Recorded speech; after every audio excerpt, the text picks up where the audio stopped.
Hello guys, आज मैं आपके लिए लेकर आई हूँ एक नावल हकीकी ज़िंदगी पर मबनी जिसका नाम है आशियाना हाउस और जिसको लिखा है सना मुनव्वर ने, जिसके कुछ पार्ट्स मैं आपको सुना चुकी हूँ। और अब आगे ताकि ज़ीशान कुछ समझदार है, वो खुद का पेट भरने के साथ भाइयों का भी पेट भर ही देगा।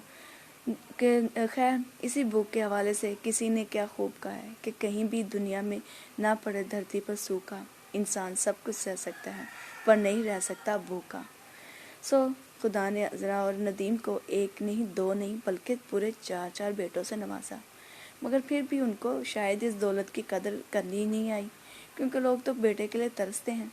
बेटे पैदा करने के लिए क्या कुछ नहीं करते, कुछ तो बेटे को जन्म देने के लिए जादू वगैरह का भी सहारा लेने से बाज नहीं आते। तो कोई ससुराल में बेटा पैदा ना होने पर बहुओं को घर से बाहर निकाल देते हैं, अतः कि तलाक तक की नौबत आ जाती है। और भी बहुत से टोटके आजमाए जाते हैं सिर्फ एक बेटे की दौलत को पाने के लिए, मगर ये माँ बाप अपने 4 बेटों से बेखबर होकर सारा दिन बाहर रहते और रात को घर आते। जब इनके बेचारे बेटे रोते तो ज़ीशान इनको एक माँ बनकर अपने ऊपर लटा लेता, और वो भी इसे ही अपनी माँ की तरह समझकर उसके ऊपर ही लेटे लेटे सो जाते।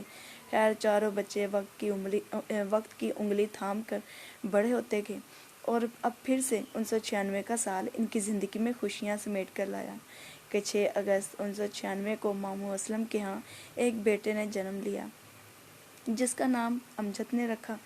पर बाकी हम सब बच्चे कहते थे कि हम अनीस ही रखेंगे, पर मामू असलम ने कहा कि कोई बात नहीं, दोनों ही नाम रख लेते हैं। फिर उन दिनों की हिट मूवी दिल जले के हीरो के नाम इख्तिशाम से अमजद ने नाम रखा, मगर हम सब बाकी बच्चे उसे प्यार से अनीस ही कहने लगे, जो कि आहिस्ता आहिस्ता वही पक्का होता गया। असल नाम सब आहिस्ता आहिस्ता भूलने लगे, और मामू असलम का बेटा अनीस भी लालपुर शनाज के ही घर पैदा हुआ था। और हम सब बच्चे अपने से छोटे बच्चे अनीस के इर्द गिर्द हर वक्त ही डेरा डाल कर बैठे रहते, और सबसे ज़्यादा सब बच्चों में से यही हमारे पास रहा करता था, और दूसरा बिलावल रहा करता था। बस इसी तरह से बच्चे के साथ वक्त गुजारते ये साल भी फटाफट गुजर गया। जैसे ही 1998 का साल आया तो अपने साथ दुखों का पहाड़ उठा लाया, क्योंकि फरवरी का महीना आया ही था और अनीस अभी सिर्फ 6 महीने का था और उठता बैठता ही था, जब उसकी माँ नौशीन अपने छोटे से 6 महीने के बच्चे को बिना पाल पोस कर बड़ा किए हमारे मामू जूना के साथ भाग खड़ी हुई। एक्चुअली जब से नौशीन ब्याह करके आई थी असलम की ज़िंदगी में, तभी से वो अपने शौहर की गैर मौजूदगी में मामू जूने के इश्क में कब से मुब्तला होकर उसे नाजायज़ रिश्ते में गिरफ्तार हो चुकी थी, किसी को कुछ पता ना था। वक्त गुजरने के साथ साथ जब वो अपने शौहर असलम के साथ दिखावे का रिश्ता रखते रखते थक गई, तो जूना और नौशीन ने आपसी सलाह मशवरे करके सब रिश्तेदारों से दूर अपनी एक अलग दुनिया बसाने का फ़ैसला ले लिया। इसीलिए एक दिन सबकी नज़रों से बचकर भाग खड़े हुए। पर कमाल की बात है, ज़्यादा किसी ने ढूंढने की कोशिश भी नहीं की, क्योंकि सब रिश्तेदार अंधे थोड़ी थे कि एक शादीशुदा औरत एक दूसरे मर्द के साथ सारा दिन एक बंद कमरे में ही वक्त गुजार दे। तो ऐसे में सबसे ज़्यादा देर ये बात छुपी थोड़ी रहना थे, क्योंकि इश्क और मुश्क छुपाए नहीं छुपते। मगर उनका ये इश्क वाकई असल था या नहीं, ये तो मुझे नहीं मालूम, पर मुझे लगता है उन्होंने भागने में कुछ ज़्यादा ही जल्दी कर दी और ख्वामखा गुनाह करके अपने अमालों को ख़राब कर लिया।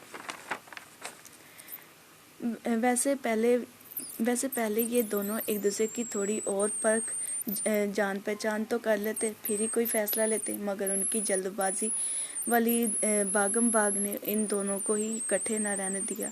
नौशीन अपने मासूम शौहर को धोखा देकर दूसरे मर्द के साथ भागी थी ना, तो खुदा ने उसको इस गुनाह की सज़ा देने में भी देर न लगाई, क्योंकि जो हम इस दुनिया में रहते हुए करते हैं उसका फल आखिर हमें पहले इसी दुनिया में ही मिलना है।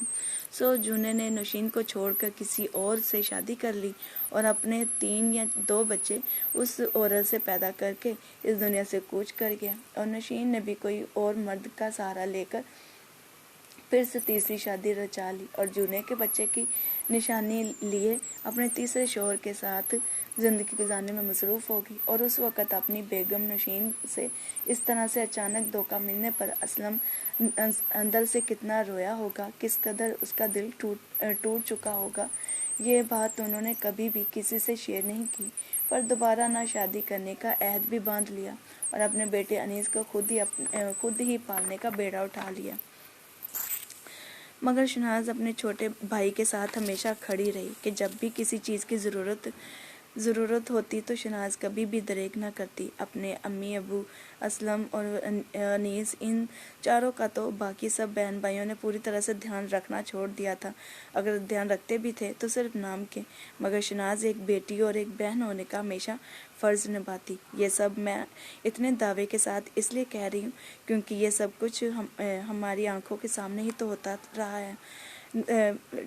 होता रहा था कि जब कभी इनको पैसों की ज़रूरत होती तो अपने शोहर से छुपाकर तो कभी बताकर दे देती, और जब कभी मुनव्वर अपने सास ससुर के पास जाता तो वो भी कुछ पैसे दे आता, और आटा या कपड़ों वगैरह की किसी भी चीज़ की ज़रूरत उनको दरपेश होती तो मुनव्वर और शहनाज हमेशा मदद करने के लिए पेश रहते, अता कि अनीस को भी पालने में मदद करती रही ताकि मामू असलम अपने आप को कभी तन्हा ना समझे।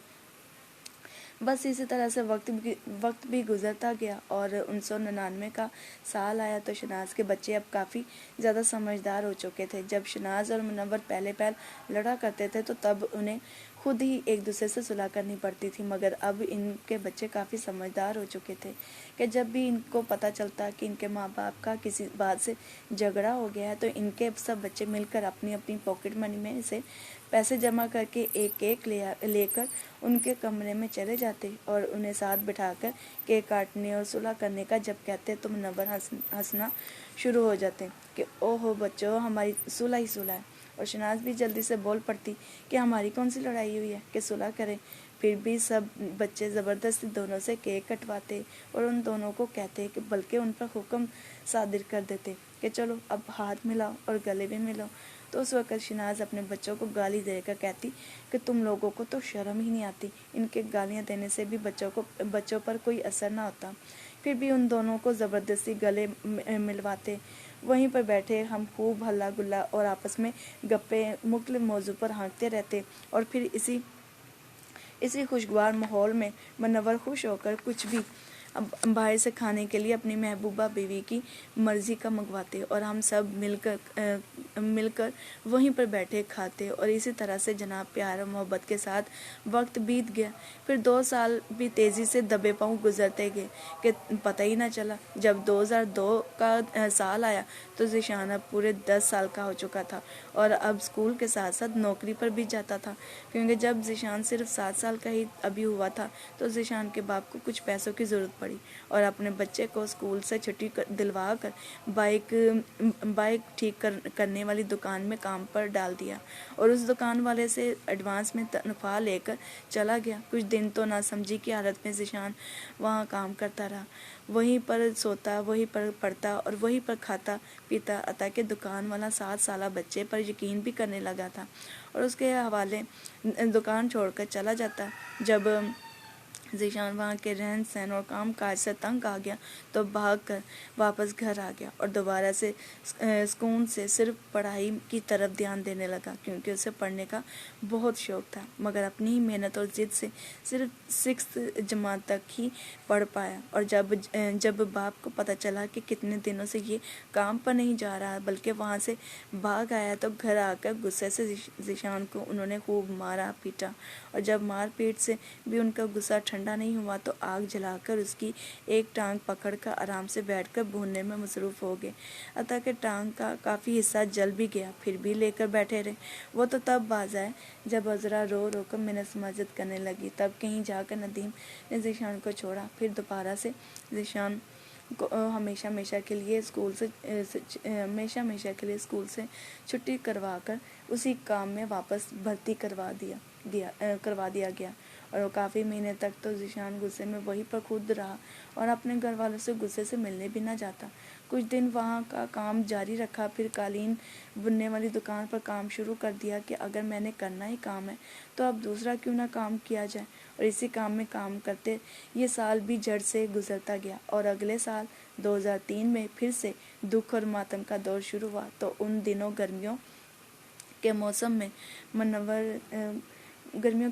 मुनव्वर को कराची से कॉल आई कि 109 साला बेबे मंदरा जो कितने महीनों से अपनी बेटी वीनस के पास कराची रहने के लिए गई थी, एक हफ्ते की बीमारी आखिर उनको अगले जहान में लेकर ही रही। तब सब बहुत रोए। सब बच्चे भी कराची जाकर अपनी परदादी का चेहरा देखना चाहते थे, मगर खुर्शीद और मुनव्वर ही सिर्फ कराची गए और फिर उनका तीसरा करवा कर ही वापस लाहौर तशरीफ़ लाए। बहरहाल इसी गम के साथ ये साल भी गुजरता गया कि जब अगला साल 2004 आया तो ये साल भी अपने साथ दुखों और आंसुओं की बरसात साथ में लेकर आया। मुझे याद है कि इस साल में मुनव्वर ने अपनी माँ खुर्शीद को दरख्वास्त की कि माँ अब ना काम पर आप जाया करो और काम से रिटायरमेंट ले लो। अब आप घर में आराम किया करो। मैं हूँ ना आप सब अफराद को संभालने के लिए। अपने पैरों पर मुकम्मल खड़ा हो चुका हूँ। खुर्शीद ने अपने बेटे की बात मान ली, मगर किसी को कुछ खबर न थी कि उनकी बॉडी अब काम की आदी हो चुकी थी। आराम करवाने के लिए जब घर में बिठाया गया तो घर में बिना किसी काम के मुसलसल फारिग रहने से उनकी सेहत दिन ब दिन बिगड़ती गई। यहाँ तक कि गिरती सेहत ने इन्हें बिस्तर तक ही सिर महदूद करके रख दिया और बीमार मुसलसल रहने से इन्हें एक साइड का फालिज हो गया। एक दिन गर्मियों के मौसम में उनकी बार बार सांस उखड़ रही थी और उस दिन सब बच्चों ने स्कूल से भी छुट्टी कर ली। अपनी माँ की हालत ख़राब देखकर मुनव्वर अपने तमाम बच्चों को बारी बारी बाइबल पढ़ने के लिए अपनी माँ के पास इस उम्मीद से बैठाते कि बच्चों की दुआओं में बड़ा असर होता है, शायद कोई मौजज़ा ही हो जाए। तब मुझे अच्छी तरह से याद है जब मेरी बाइबल पढ़ने की बारी आई तो मेरे पढ़ने के दौरान ही बड़ी अम्मी की सांस उखड़ने के साथ ही उसी वक़्त उनका दम भी निकल गया। हम सब बच्चों समेत पूरे घराने पर क़यामत टूट पड़ी थी। सबकी चीखों पुकार, आंसुओं की बरसात जारी होने लगी। मैं अंदर कमरे में से कुछ लेने आई, तब उसी वक़्त अबू जी भी कुछ अंदर रखने के लिए आए। तो तब मैंने पहली बार अपने अब्बू को आंसुओं के साथ रोते देखा और वो भी सबकी नज़रों से छुपकर अपने आंसू साफ कर रहे थे। दूसरों के सामने एक आंसू भी नहीं बहाया और खामोशी और हौसले के साथ अपनी माँ के दफन का इंतज़ाम करने लगे। बस जनाब, 2 महीने तो इसी गमगीन माहौल में और उनकी याद में गुजर गए। आखिर कब तक अपनी आंखों से अश्क बहाते रहते। आखिर जो इस दुनिया में आया है उसने तो एक ना एक दिन इस दुनिया से रुखसत होना ही है, क्योंकि खुदा ने हर चीज़ का एक वक्त मुकर्रर किया है। सो इसीलिए अपने रोज़मर्रा के कामों में सब दोबारा से मसरूफ़ हो गए। तब इसी असना में हमारा अनीस भी अब 5-6 साल का हो चुका था। इसलिए मुनव्वर और शनाज ने उसकी सालगिरह का मंसूबा बनाने की बजाय डायरेक्ट उसके अकीक़े का सरप्राइज़ तैयार किया। सो रात की तारीकी में ही शनाज, ज़ीनत, शबाना, नईम, सना और सबा, हम सिर्फ 6 अफराद मिलकर अनीस की मेहंदी लेकर गाड़ी में बैठकर वाल्टन की तरफ रवाना हो गए। सिर्फ 6 अफराद इसलिए क्योंकि मुनव्वर, साबर और अमजद ने तो सुबह हकीक़े में शामिल होने का मंसूबा बनाया था, इसलिए उन तीनों ने मेहंदी में शिरकत नहीं की। बहरहाल वाल्टन में मुकीम सब अफराद को तला दिए बगैर गाड़ी मामू असलम के घर के सामने खड़ी करने के बजाय उनके घर की बैक साइड पर खड़ी की, ताकि किसी को ज़रा सा भी कुछ पता ना चल सके। और उन दिनों आंटी अज़रा भी उसी जगह पर रिहाइश पजीर थी, इसलिए शनाज ने फ़ोन करके सिर्फ आंटी अज़रा लोगों को अपने सरप्राइज़ में शामिल कर लिया और फिर उन्हीं के घर पर तैयार होने के साथ साथ 2 दिन तक उन्हीं के घर में रहे। खैर, ऐन वक्त पर आंटी नुसरत को भी फ़ोन कर दिया गया ताकि हमारे तैयार होते वो भी मेहंदी में शिरकत कर सके। फिर हम चारों बहनें, आंटी अज़रा के चारों बेटे और आंटी नुसरत के चारों बच्चे मेहंदी की प्लेटें हाथों में लिए गाने गाते एकदम से उनके घर के दरवाजे पर पहुंचे। तब उस वक़्त उनका पूरा घर नींद के आलम में था और हकीके का भी तो सबको तभी पता चला था जब हम सब बच्चे अपनी अपनी ऊंची सुरीली रागों के साथ गाने गाते मेहंदी लेकर आए। बहरहाल मेहंदी लेकर अंदर हम सब ने अपनी तशरीफ़ आवरी की और फिर सबको तैयार होते और बाहर सेन में सारे इंतज़ामात होते 2 से 3 घंटे लग गए। सब कुछ रेडी होने के बाद हम सब कज़न्स मिलकर सारी रस्मात के साथ साथ सहरी के वक्त तक डांस करते हल्ला गुल्ला करते रहे। एक्चुअली सहरी के वक्त इसलिए डांस करना छोड़ा क्योंकि डांस देखते हुए सब बैठे बैठे ही सोना शुरू हो गए थे। बहरहाल प्रोग्राम ख़त्म होने के बाद सब बिस्तरों पर जाने की तैयारियां करने लगे। आंटी नुसरत तो उसी वक्त अपने घर निशात कॉलोनी की तरफ रवाना हो गए और शनाज अपने बच्चों के हमरा आंटी अजरा के घर आराम की घर से पहुंच गई। तब मुझे याद है कि हम सब कज़न्स ने ऊपर छत पर ही इकट्ठे सोने का प्लान बनाया।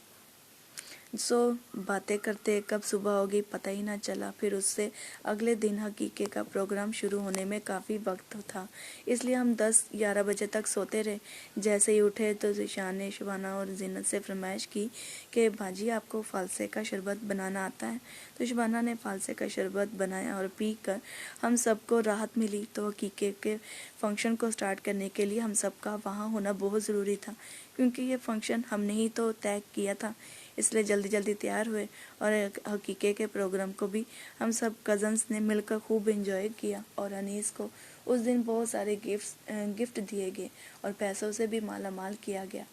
इसी तरह से हल्ले गुल्ले और शरारतों में हकीके का फंक्शन ख़त्म हुआ तो सभी अफराद अपने अपने घरों को रुखसत हो गए। बस जनाब, इन्हीं गमी खुशी में ये साल भी जड़ से उड़ गया और अगले 2006 के साल तक सब ने अपने आप को बड़ी अम्मी के बगैर जीना सीख लिया था और फिर से खुशियों की तरफ भरपूर तरीके से लौट आए थे, क्योंकि शनाज के बच्चे, ख़ास तौर पर लड़कियां, काबिल तारीफ़ तालीम याफ्ता होती जा रही थी। ज़ीनत ने बीए करने के बाद एयर टिकटिंग में नौकरी कर ली ताकि अपने अब्बू जी की मदद कर सके और शबाना की मेडिकल तालीम मुकम्मल हो चुकी थी और सना भी फर्स्ट ईयर मुकम्मल करने के बाद सेकंड ईयर की तालीम ले रही थी, जबकि सबा मैट्रिक की तैयारी फिर से करने में मसरूफ़ थी, क्योंकि उसकी किसी मजमून में सैपली आ गई थी, इसलिए दोबारा से सब्जेक्ट की तैयारी में मसरूफ़ थी। और उन्हीं दिनों में अबू जी ने आशियाना हाउस के दूसरे फ्लोर को किराए पर दे दिया, क्योंकि जैसे जैसे साल पे साल गुजर रहे थे महंगाई अपने अरूज को पहुंचती जा रही थी। इसीलिए अपने घर की दूसरी मंजिल को किराए पर देना अबू ने मुनासिब समझा। सना अपनी सेकंड ईयर की तैयारी के साथ साथ अब कहानियाँ भी लिखना शुरू हो गई थी। बस इसी तरह वक्त के साथ साथ किराएदारों के साथ भी हमारा काफ़ी दोस्ताना माहौल बन चुका था और उन दिनों हम अपनी पढ़ाइयों और किराएदारों की खुश अखलाकी में खूब एंजॉय कर रहे थे। इसी तरह वक्त गुजरता हुआ मई के महीने तक आ पहुंचा। फिर से वाल्टन में खुशी का आलम छा गया, क्योंकि आंटी शाजिया की मई में शादी की धूम चल रही थी। सब बहुत खुश थे। खूब लाख जमा करने में लड़कियां यानी हम कज़न्स आगे थी, मगर लड़के वाले इतने कंजूस थे कि जितने की डिमांड की जाती उतनी ना मिलती, पर जितनी मिली वो भी हम सब कज़न से छीन ली गई, क्योंकि उन सारे लागों के पैसों पर मामू जमील की बीवी यानी हमारी मामी रानी उन्होंने कब्जा कर लिया था। हम फिर भी गर्मी में एंजॉय करने के लिए आगे आगे थे। तब उन दिनों ज़ीशान बुटीक में मैडम बानो के पास कपड़ों पर एम्ब्रॉयडरी सिलमन सितारे लगाकर कपड़ों को और ज़्यादा कीमती और हैवी करने के काम में मसरूफ़ था कि शादी का सुनकर मामू जमील की बेटी महक को बारात के लिए सादा ब्लैक शलवार कमीज़ को अपने इसी हुनर से कीमती बना कर दिया। खैर, गर्मी के मौसम में शादी की तकरीब भी अपने इख्तिताम को पहुंची। वो तो अपने पिया के घर रुखसत होकर चली गई और झट से जुलाई का महीना आ गया कि तब आंटी अजरा और अंकल नदीम अपने चारों बेटों के हमरा आशियाना हाउस में तशरीफ़ ले आए और आकर हमें यही बताया कि हम गर्मी की छुट्टियां एंजॉय करने आए हैं। तब उन दिनों मुनव्वर का ईद मिलादुल नबवी के दिन एक्सीडेंट हो गया था, जिसकी वजह से उनके कूल्हे की हड्डी और नी जॉइंट से हड्डी थोड़ी सी दरार आने पर उनसे नॉर्मल चलने फिरने में मुश्किलात का सामना करना पड़ रहा था। इसलिए ड्यूटी पर जाने की बजाय घर में मरहम पट्टियों से दरार को भरने की कोशिशों में थे और सिर्फ अपने बेटे अमजद को ही फैक्ट्री में भेज देते थे, क्योंकि अब अमजद भी मैट्रिक के बाद पहले फ्रिज वाला काम करता था, फिर वो काम छोड़कर अपने अब्बू के साथ फैक्ट्री में ही ड्यूटी पर जाने लगा था। बहरहाल उस एक्सीडेंट की वजह से मुनव्वर को स्टिक या वॉकर का सहारा लेकर खड़े होना पड़ता और उन दिनों में मुनव्वर के घर पर ही रहने की वजह से काफ़ी बजट शॉर्ट हो गया, मगर मेहमानों की अचानक आमद ने घर का और भी बजट शॉर्ट कर दिया। फिर भी पूरे हौसले के साथ शनाज और मुनव्वर ने ज़रा सा भी उफ तक न किया और पूरे 2 महीने तक उनकी आवभगत की, ताकि उनको शिकायत का मौका न मिल सके कि हम रोटियां बना बना कर थक जाते, पर उन चारों बच्चों का पेट ही नहीं भरता था। हम रोटी पका पका कर देते जाते और वो चुप करके खाते जाते। जब हम थक कर कहते कि बस आटा ख़त्म हो गया है, या फिर कहते कि बस यहाँ और रोटी चाहिए, तो वो भी बस करके उठ जाते। उन 2 महीनों में अजरा का बेटा शाउल तो हमारे किराएदारों की अकलौती बेटी सबा के साथ नैन मटक्का लड़ाने में मसरूफ़ हो गया, और आंटी हमारे घर रहने की वजह से हमारे लिए लहसुन अदरक छील कर उसका पेस्ट बनाने में मसरूफ़ हो गई, ताकि शनाज और उनके बाकी अफराद पर उनका कोई बोझ फील ना हो, बल्कि सीधे मायनों में यूं कहिए रिश्वत दी जा रही थी। और जब तक रहे अंकल नदीम और उनके 4 बेटों की ख़ारिश ही ख़त्म नहीं होती थी। शबाना मेडिकल में होने की वजह से उनको ज़बरदस्ती इंजेक्शन लगाती रही। एक्चुअली ज़बरदस्ती का लफ्ज़ इसलिए इस्तेमाल किया था क्योंकि शबाना इंजेक्शन लेकर उनके पीछे पीछे और ज़ीशान विशाल वगैरह आगे आगे दौड़े लगाते, चीखते चिल्लाते रहते, मगर सबा, सना और शबाना तीनों इन दोनों को अपने काबू में करने के लिए इनके इर्द गिर्द दौड़े लगाती, और जब काबू में ये दोनों आ जाते तो शबाना इन चारों के ऊपर चढ़ कर बैठ जाती और सना सबा इनकी टांगों और बाजों को अपने काबू में ले लेती, ताकि वो ज़रा सा भी इंजेक्शन लगवाते वक्त हरकत ना कर पाएँ। खैर, इनकी ख्वाहिश तो ख़त्म नहीं हुई, मगर शनाज की 4 लड़कियों का उठना बैठना और सोना बेजार सा होने लगा था कि कभी कभी तो इनका दिल करता कि इन मेहमानों को कहीं भेज दें या फिर हम खुद कहीं और चले जाएं। बहरहाल इन्हीं बेजारियों और मस्तियों में पूरे 2 महीने गुजर गए, और हमारे चाचू जमील, इनके बारे में तो मैं आपको तारुफ कराना ही भूल गई। ये मुनव्वर के गहरे और पक्के वाले ख़ानदानी मुस्लिम दोस्त हैं। एक्चुअली ख़ानदानी का लफ्ज़ इसलिए इस्तेमाल किया था क्योंकि हमारे रिश्तेदारों के हर फंक्शन पर इनका आना जाना था, और सब रिश्तेदार तो इनसे खूब अच्छी तरह से वाकिफ़ हो चुके थे। बहरहाल तब 2 महीने के बाद उनके भतीजे हबीब की डोलकी पर चाचू शनाज की 4 बेटियों को खुद वहाँ से लेकर गए। चाचू के घर ढोलकी पर उन चारों ने खूब गाने टप्पे गाए। खाना खाने के बाद फ़ौरन जीनत और सबा को तो चाचू अपनी बाइक पर छोड़ आए कि घर इनके मेहमान मुकीम हैं, इसलिए जब सना और शबाना को छोड़ने के लिए वापस बाइक निकालने लगे तो कहते कि जीनत और सबा खुद ही मेहमानों को संभाल लेंगी, तुम दोनों को मैं सुबह छोड़ आऊँगा, रात बहुत हो गई है, सो जाओ अब यहीं पर। वो दोनों सुबह जब घर आई तो घर में बड़ी शांति देखकर कमरों में झांक कर देखा कि बच्चे सारे सो रहे हैं क्या, जो इतनी खामोशी है। उन्होंने हैरान और परेशान होकर अम्मी और अब्बू को उठाकर पूछा कि बच्चे भी नज़र नहीं आ रहे और ना आंटी अंकल नज़र आ रहे हैं, कहाँ गए हैं। जब परेशान होकर उन्होंने पूरे घर की तलाशी ली, तब समझ में आया कि आंटी अंकल अपने बच्चों के हमरा भाग गए, किसी से बिना मिले और बताए। अम्मी तो अपनी बहन अजरा की करतूत की वजह से अपने शोहर के आगे शर्मिंदा फिरने लगी, क्योंकि उन 2 महीनों में दोनों मियाँ बीवी किसी न किसी बहाने से यकीन दिलवा कर कि हम आपको बाइक दिलवा कर देंगे, इतने आप हमें पैसे दो तो हम आपको 2 बाइक दिलवा देंगे, और भी किसी बहाने से पैसे वसूल करते रहे। शनाज तो शर्मिंदा होकर उनके घर तक वाल्टन में गई, मगर उनके घर को ताला लगा हुआ था, और पूछने पर पता चला कि वो लोग ये घर छोड़कर कहीं اور چلے گئے ہیں۔ تب شناز پریشانی میں عذرا جہاں کام کرتی تھی اس گھر تک گئی، مگر وہاں جا کر بھی ہمیشہ یہی جواب ملتا کہ وہ ابھی چھٹی کر کے جلدی گھر چلی گئی ہیں۔ کافی دن تک تو اسی پریشانی میں آنٹی انکل کو فون پہ فون بھی کرتے رہے، لیکن ان کے فون نمبر بند جا رہے تھے۔ پھر شبانہ اپنے روم میں اپنا موبائل ڈھونڈنے لگی کہ اس موبائل سے کال ملا کر دیکھتی ہوں شاید کال مل جائے، مگر کافی ڈھونڈنے پر بھی موبائل نہیں ملا۔ ہم یہی سمجھے کہ وہ یہ موبائل ساتھ لے گئے، مگر کافی دنوں بعد میں اس موبائل کا راز کھلا کہ انکل نے زینت سے کچھ پیسے ادھار مانگے کہ مجھے بڑی ضرورت ہے، میں بعد میں دے دوں گا، میری مدد کر دو۔ تو زینت نے ان کی باتوں پر یقین کر لیا، اور ایک دن زینت کو انکل ڈیوٹی پر چھوڑنے جا رہے تھے۔ تب زینت نے راستے میں شبانہ کو بنا بتائے اس کا موبائل بیچ کر سارے پیسے انکل کو دے دیے۔ ان کے اس طرح چوری چھپے بھاگنے سے زینت بھی پریشان ہو گئی کہ اس نے غلط آدمی کی مدد کر دی، اس پر وشواس کر کے غلط کیا تھا، اور امی ابو بھی اسی یقین اور بھروسے کے قتل ہونے پر ماتم کر رہے تھے۔ کافی دن تک تو اسی لوٹ مار کو دل پر لگائے بیٹھے رہے، مگر آخر کب تک اس فراڈ کو سینے سے لگائے رکھتے۔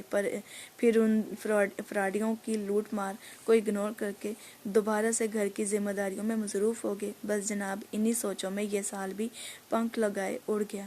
پھر 2007 میں ماموں جمیل اور ماموں اسلم کسی وجہ سے وہ والٹن والا گھر بیچ کر مہر ٹاؤن میں جگہ خرید کر وہیں پر شفٹ ہو گئے۔ جیسے ہی یہ لوگ مہر ٹاؤن میں شفٹ ہوئے تو وہ گھر ان کے لیے دکھوں اور پریشانیوں والا گھر بنتا جا رہا تھا، کیونکہ جیسے ہی 2008 کا سال آیا تو یہ سال بھی بہت ہی زیادہ دکھ اور غم کو اپنے ساتھ گھسیٹ کر لے آیا۔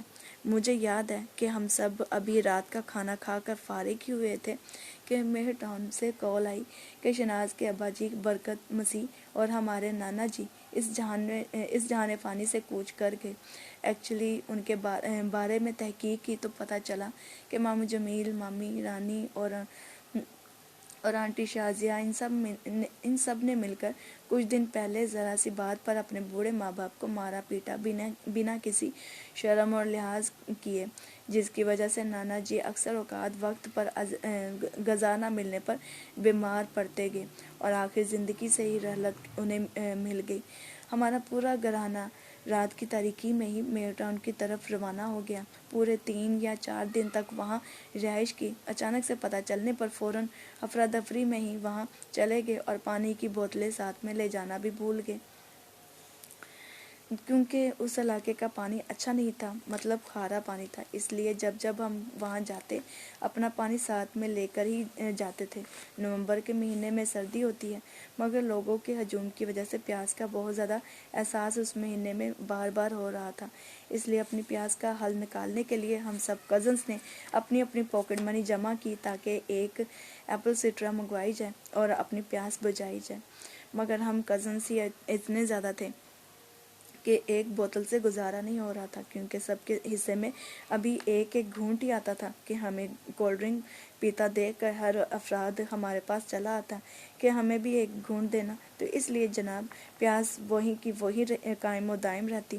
بار بار بوتل منگوانے سے ہم سب کزنس کی اپنی ذاتی پاکٹ منی تو ختم ہو گئی، تو اس لیے پھر سے پیاس بجھانے کے لیے ایک مہم بنائی کہ سب کزنس اپنے ماما پاپا سے اور جو بڑے حضرات ادھر ہمارے پاس سے گزریں گے ان سب کی پاکٹ سے پیسے نکلوانے ہیں۔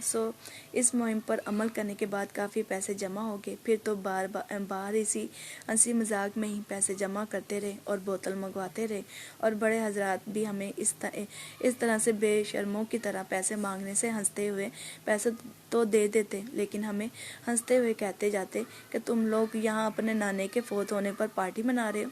ان کی اسی طرح کی ہنسی مذاق میں ہم بڑے حضرات کا بھی برا نہ بناتے اور اپنی مہم پر ڈیٹو کی طرح عمل جاری رکھا۔ جب تک وہاں رہے بس اسی طریقے سے اپنی پیاس کو بجھاتے رہے۔ ہم سب کزنس کا ایک ساتھ گزرا ہوا یہ بہت ہی یادگار لمحہ تھا۔ تب ان उन दिनों आंटी अजरा और अंकल नदीम वाल्टन के जितने भी रहायशी रिश्तेदार अफराद थे सबके साथ फ्रॉड मार कर गए थे, यानी सबसे किसी न किसी बहाने से यकीन दिलाकर पैसे वसूल करते रहे और वापस जब उधार करने की बारी पर वाल्टन से 2006 के ही गायब हो गए थे। उस दिन के बाद वो दोनों नजर न आए, क्योंकि आखिरी बार फ्रॉड का उन्होंने हमारे आशियाना हाउस पर किया था। उस वक़्त से ही वो रफू चक्कर हो गए, ताकि अपने बाप के जनाजे पर भी नहीं आए। खैर, इसी तरह ये साल भी गुजर ही गया। फिर अगला 2009 का जब साल आया तो इस साल हकीकत में आशियाना हाउस पर क़यामत टूट पड़ी थी।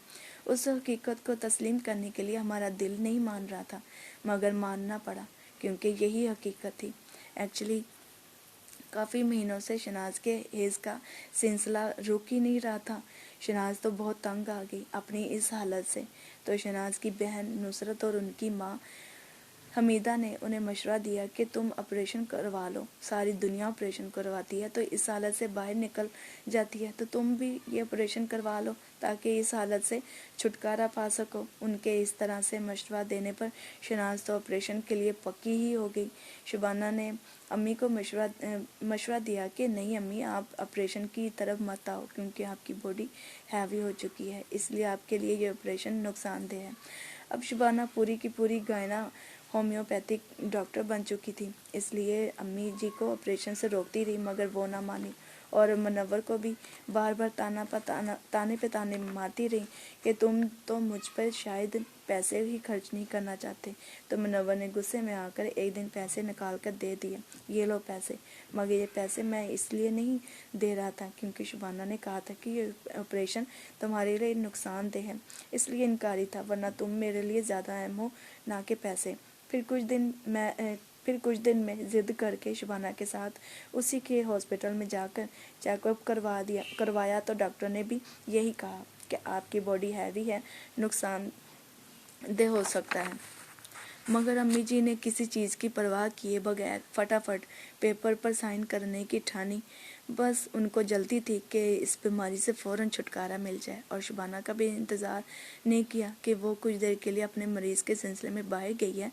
जैसे ही वो आ जाए तो खुद ही डॉक्टर से बात करने के बाद ऑपरेशन का फ़ैसला हो। मगर उन्होंने किसी चीज़ का इंतज़ार किए बगैर ही अपने पैरों पर खुद चल कर ऑपरेशन थिएटर तक गई। जैसे ही शबाना आई तो अम्मी जी ऑपरेशन थिएटर पहुंच चुकी थी। तो डॉक्टर से बात की तो उन्होंने कहा कि आपकी अम्मी बहुत ज़िद कर रही थी, इसलिए उन्हें यहाँ लेकर आए हैं। मैंने तो मना किया पर वो मान ही नहीं रही थी। सो ऑपरेशन हुआ तो वाकई उनकी हालत ख़राब होगी, क्योंकि